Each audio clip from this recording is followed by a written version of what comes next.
未来10年最赚钱的技能是什么呢？我觉得今天比较有灵性、有慧根的人呢，只要你把它学会了，那些什么经济学啊、管理学啊、人工智能、写程序等等的，基本上都不用学了。因为我们赚钱最终的目的就是从顾客的钱包里面掏钱出来，然后放进我们的钱包嘛。当你没钱的时候，现实一点，先把钱收回来才是生存的法则。今天你要去发明一台改变世界的 iPhone 手机，能不能发明出来先不说，但你还没有开始赚钱，就已经投了无数的资金进去。到头来我算你能够把 iPhone 做出来了，但是你不懂怎么卖，你卖不出去。请问这一台 iPhone 还能不能改变世界？卖不出去的产品放在仓库里面就叫做垃圾啊！这个就是大家理解的创业为什么那么困难的原因。那扫地僧，你讲这么多，还不是教我们去当卖保险、卖房地产的中介吗？不是的，只是你有没有发现，能够从一个穷人混到财富自由的，有很大一部分都是做保险、做房仲的，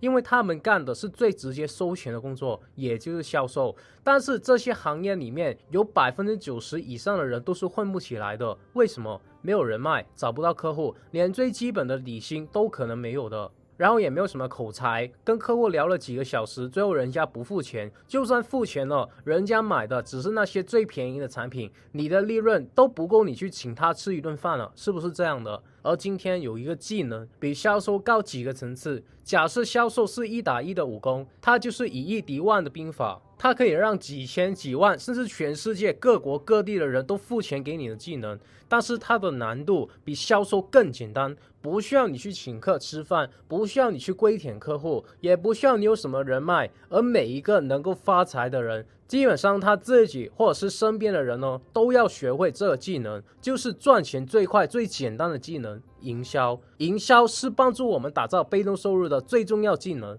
尤其是未来10年。当营销这技能搭配互联网、元宇宙、自媒体的趋势，它不仅仅是自动吸引客户付钱那么简单了，而且还是7天24小时的去为我们赚钱。你学会了这个营销的技能之后呢，哪怕你不去创业，你去找一份营销策划的工作，你的薪水都是普通人的几倍。很简单，如果你可以让一家公司的利润翻几倍，哪怕你只是在公司的利润里面抽几%的流水，你都开保时捷带劳力士了。所以营销的这个技能呢，我本来只会教我的弟子，但是这周呢我新公司有点忙，然后我团队呢就催我更新，我想不到写什么，就把营销的赚钱秘密免费的公开吧，也不保证会不会下架，就看有多少人为我点赞撑腰了。而第一件事一定要记着，这个频道是专门培养老板、投资家、有钱人的。如果你不想要错过这些资讯，你可以考虑订阅我的频道，然后打开小铃铛。首先，营销内功最深的、玩的最厉害的人就是乔布斯。你看，到底是乔布斯求你去买他的 iPhone， 还是你自己排队去买最新的 iPhone 呢？其实营销呢是西方传过来的，因为消费主义都是资本家推动的。我们传统的美德就是省钱嘛，把钱存起来，而人家老外就是买了，见到 LV 就买，见到 Nike 就买，见到 iPhone 就买，先享受了再说。所以西方的经济呢就发展的特别的快，因为大家越花钱就会越没钱，越没有钱就越要想办法的去赚钱。也就是说，营销除了可以提升公司的利润，也是带动社会发展的一种手段。营销呢就好像是布了一个局，让所有的消费者进入到这局里面，而且还是不自知的，一步步的走向付钱的这个结果上面。听到这里，你可能会觉得只有大品牌、大公司才能玩营销啊，其实不是的，真的不是。因为现在我就要结合当下最新的营销趋势，传授给你普通人的打法，建议你去记一下笔记，就简单的6步，我很快的讲一下。后面呢，具体的去解释。第一呢是圈粉，你今天赚所有的钱，最后给你付款的都是一个人嘛，那你要不要把人吸引过来呢？比如说你去开一个健身房的，那你要不要把想要减肥、想要变壮的人吸引过来呢？这个叫做精准的客户。什么叫做不精准的客户呢？就是那些对身材完全不在意的人啊，我就喜欢我自己这么胖，认为吃是一种福气的那种人，那么你跟这种人谈健身，就会演变成一场辩论。所以第一步，我们要把那些对健身有潜在需求的一批人吸引过来。OK， 他们来了之后，他对你还有你的品牌、你的产品都是一个很陌生的状态。简单来说，就是我对健身是有需求的，但是为什么我要选择你啊？对吧？所以这个时候就是第二步，我们就要跟他建立一下信任，去教育一下他。当客户跟我们建立好关系之后呢，我们就可以到第三步去成交他，去收钱。收完钱，第四步就是把最好的产品和服务给到他，对吧？你不能说只收钱不办事，那个就是骗子。那当你把客户服务好了之后呢，就会产生口碑。你比如说他来到你的健身房玩了2个月，发现你这边的环境、器材、服务都很棒，那么你就可以来到第5步 upsell， 也就是追销，给他推荐你们的健康食品，然后推荐一下健身教练。那接下来就可以到第6步裂变，告诉他2人同行办一张会员卡会便宜一点，然后如果你推荐的人越多，你就越便宜，甚至是免费，或者是送赠你1年的会籍。那这时候呢，他们就会帮你的健身品牌去转介绍，然后你就会有新的流量。那么你就再重复刚才的步骤，去教育他们、成交他们、服务他们，然后 upsell， 最后就是再裂变，不断的形成一个自动循环系统。你看现在的美发店、健身店之类的，是不是都有在玩这套模式？所以赚钱的本质是什么？第一个客流量，第二个成交率，第三个复购率，第四个转介绍。一个服务或者是产品之所以卖得不好，业绩不高，本质问题在于第一步，知道你的人太少了。因为一切生意的本质都是从量变到质变的过程。如果说我们的成交率是 10%， 而认识我们的客户有10万人的话，那我们是不是就可以卖出1万个产品？很简单的数学嘛。那这1万个客户里面，我保守点算，有3000人非常满意我们的产品，然后他们对我们的产品上瘾了，每个月都会去购买我们的产品，我们每个月是不是就有稳定的3000个人付钱给我们呢？那这个是不是已经是很稳定的收入呢？然后这3000人里面，可能有1000人成为我们产品的忠实粉丝，他自动的去帮我们做转介绍，给我们带来更多的客户，就是这样一层一层的像漏斗一样的筛选过程。但是今天如果认识我们的客户只有3000人，而成交率是 10% 的话，那是不是只有300个人会购买我们的产品？结果是什么？就是后面重复购买和转介绍的人加起来可能也就几十个，那还做什么生意？所以1万个创业者里面有9000个人是失败的，核心的原因呢只有一个，就是太多的人不知道他们公司的存在，他们公司和产品在这世界就是一个秘密。做生意最难的不是从10到100的过程，而是从0到0.1的过程。说白了就是第一步，圈粉。一切的竞争，一切商业命脉就是2个字，流量。那到底怎么样去找流量？很简单，流量在哪里，我们就去哪里找。比如说，我以前就是到一些商会去做一些公益，参加一些活动，然后渔翁撒网的拍卡片，让人家去加我的 IG。这个动作呢，就是从大海里面把鱼引到我的鱼塘。然后再比如说，最早的那个年代，最赚钱的生意就是帮人家打广告。因为那个时候，只要你有一款产品，不管它是好的还是不好的，只要能够出现在电视的广告里面，我敢保证就会卖爆啊！为什么？因为那个时代的人，他们的注意力都在电视机里面，而且电视也没有几个频道，他们也没有手机，也没有什么娱乐项目，每天就会去看电视。那么谁能够出现在电视里面，谁就会被认识。记着，人的注意力在哪里，就会发生金钱的交易。所以后来我做电商之所以能够脱颖而出，就是因为当其他人都在亚马逊这个电商平台打广告，争取在搜索排名位置前一点的时候呢，我在 Facebook、IG 和 YouTube 打广告。这些平台当时的广告费非常的便宜，而且越来越多的人使用这些平台，代表了越来越多的鱼游进了 Facebook、IG 和 YouTube 这个大海里面。然后我要做的就是把这些鱼引到我的网店还有 IG 账号里面，也就是我的鱼塘。而这里的大海呢，专业一点的名称叫做公域流量，而鱼塘专业一点就叫做私域流量。今天你要出来赚钱，你只需要想好一点，就瞬间财富自由了，就是选择去哪一个大海，把鱼引到自己的鱼塘里面去养。当时玩这一套最厉害的就是中国内地的苏宁和国美，直接把所有人流量最多的地方都开设了门店，他们就占据了大量的客流量，也相当于掐着其他商家的脖子，因为所有人想要去卖东西都要找到他们。结果当时出现了非典，他们占据的这些流量最多的地方呢，突然就没有人去了，因为都要去隔离，对吧？然后马云和刘强东顺势就成立了淘宝和京东。但其实当时的苏宁和国美呢，这2大线下的巨头并没有把马云放在心上的，他们认为只要非典结束了，他们的生意和业务就不会受到任何的影响，所以他们就晚了一步，没有把生意搬到线上。结果就是非典结束了之后，所有的人消费习惯都已经改变了，过去只能在实体店消费，现在都改到去互联网消费了。而且随着手机的发达，从 3G 到 4G 到现在的 5G， 人类慢慢从电脑转移到手机上网，大家现在上洗手间的时间都比以前长了几倍，现在喜欢熬夜的人都比以前多了几倍。为什么？因为人们的注意力已经从电视、从报章媒体、从街上的实体店转移到了互联网和手机里面，而且是非常集中的。有的人想要去创业，就拿自己存了一辈子的钱去开店，以为这样就是当老板的人了，结果就跟非典一样，一个疫情就瞬间把所有人的钱都亏光了。这个属于什么？不是笨，只是跟趋势作对。那么我真心的奉劝大部分想要赚钱的人，未来20年走的是火运，一切跟光、影、虚、电有关的行业都将会是非常容易赚到钱的，而符合这所有条件的就是自媒体。这就是为什么 YouTube 上有25亿人，仅仅是1万人给你100块买你的产品或者是服务，你就会瞬间获得100万。有的人不相信自己可以获得1万人的关注，这是被封建思想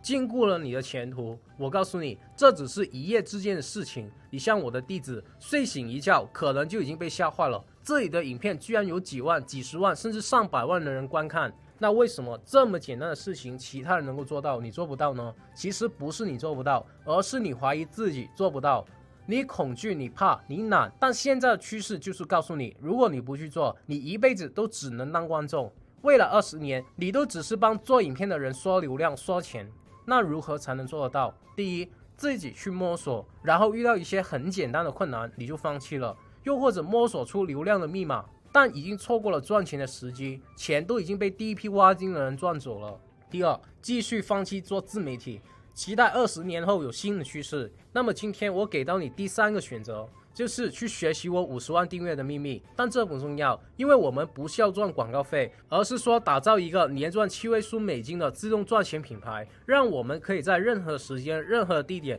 都可以7天24小时躺着去收钱，甚至可以完全的不露脸。而我把这些商业的机密都在一个价值300美金的培训营里面私底下的传授给你。好消息是，现在只要你订阅点赞，那1块钱都不需要你付，完全免费的点进去学习就好了。而坏消息是，我们马上就要下架了，所以有兴趣的赶快在影片描述上的第1条链接去报名吧。那么把客户引进来之后呢，接下来就是提升我们的成交率。你要让客户信任你，相信你的东西是能够帮助到他们生活过得更好。最重要的第一件事就是佛家的思想，你要先无私的付出，这就很逆反人性。今天你去面试一家公司，你老板告诉你，你过来我这边上班，头3个月不会发你薪水的，那你 OK 吗？大部分的人都会觉得这不是骗子的公司吗？要骗我去当免费的劳工吗？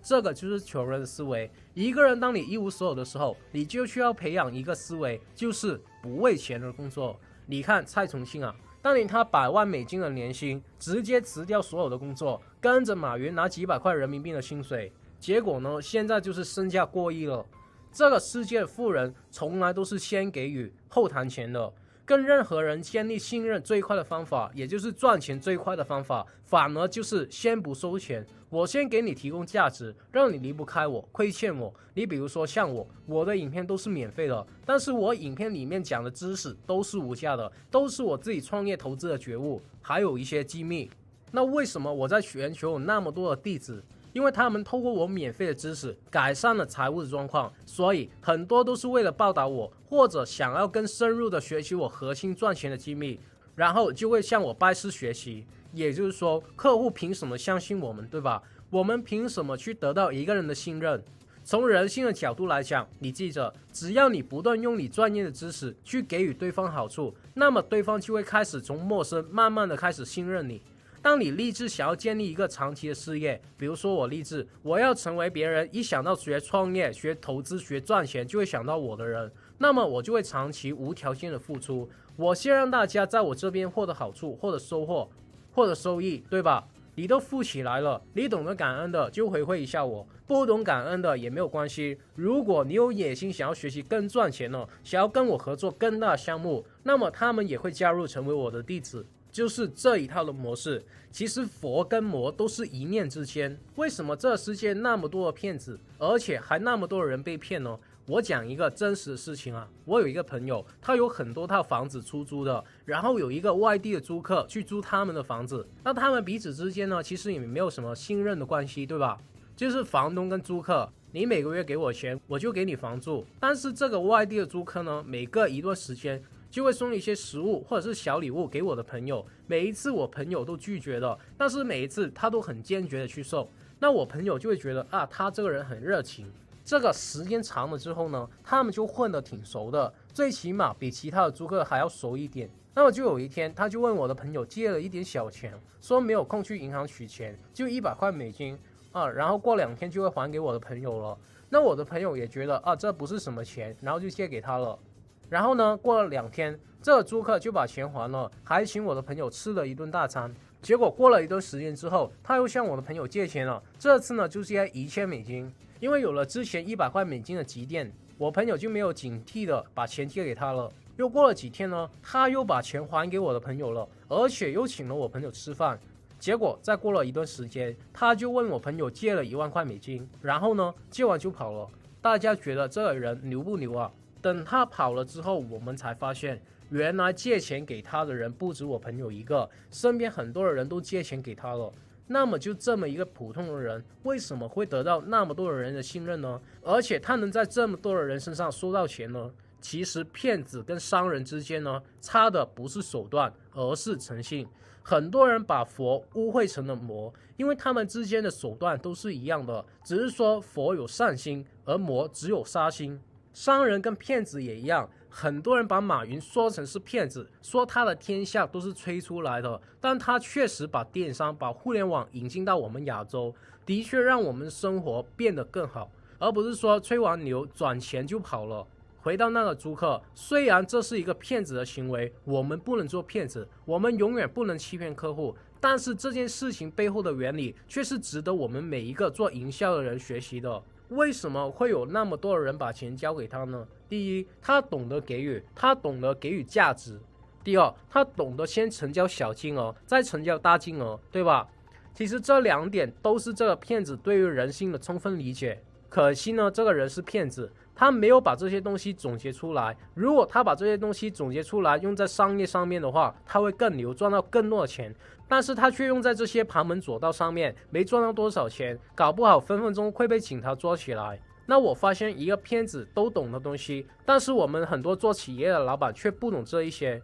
很多老板都跟员工说啊，客户来了你就要去成交他，今天你必须要完成多少的业绩。那这种老板呢，跟抢劫客户是没有什么差别的，对吧？所以记着，一个成功的老板，你必须要向强盗学习勇气，向小偷学习技能，向骗子学习智慧，向商人学习诚信，向文人学习文化，向政客学习系统，然后还要向宗教学习信仰。你为什么会被顾客拒绝呢？因为你是想要赚他的钱。但如果你今天看完我的影片，你是先给予价值，那客户有什么理由拒绝你呢？这个就相当于你给了他100块，他只需要付你1块，对吧？其实很多人听到这里都还是不知道如何开始他们的 YouTube 生意，因为他们没有钱、没有资源、没有人脉、没有经验，所以他们就怀疑自己能不能做得到。那么我告诉你，每个人一开始都是新手。如果你很确定自己一定要做住自媒体赚钱趋势，不想要再当观众，想要给自己一个机会，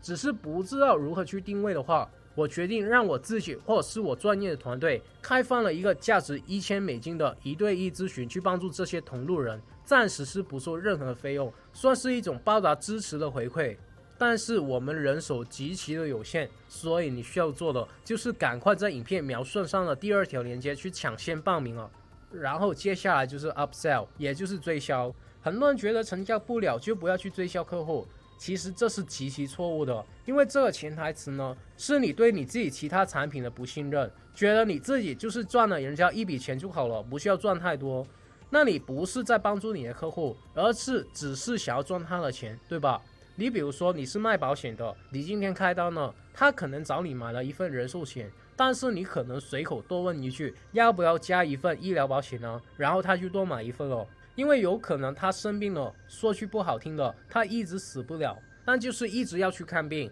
然后他的人寿保险不死的话也赔不了钱，而且还要一直的去治病花钱，那这个时候他买了保险就是没有用的。但如果你当初有多问一句话，让他多买一份医疗险，这时候他就可以很放心的去治病，当他的病治好了，他也会非常的感激你，陪伴了他度过了人生最艰难的时刻，然后他就会很自然的替你去转介绍客户。这个才是我们做生意做营销最想要得到的，就是口碑。也就是说，营销其实非常的简单，尽可能的让客户认识你，认识你的品牌，然后你给他们免费的提供价值，让他们都因为你而获得更美好的生活。然后他们今天不给你买单没有关系的，你可以继续的观察我，我一直免费的帮助你。但是等到有一天你想要在我身上获得最大的价值，他们就会愿意付钱给你，然后获得更大价值之后呢，你改变了他们的命运之后呢，这个就会形成一种口碑，他们就会向别人讲你的好话，这个时候你也会随着帮助的人越多而富起来的。好了，有什么问题呢？可以给我留言，只要你们在我今天说的内容里面找到一两句话是有用的，能够帮助自己的人生过得好一些，我就心满意足了。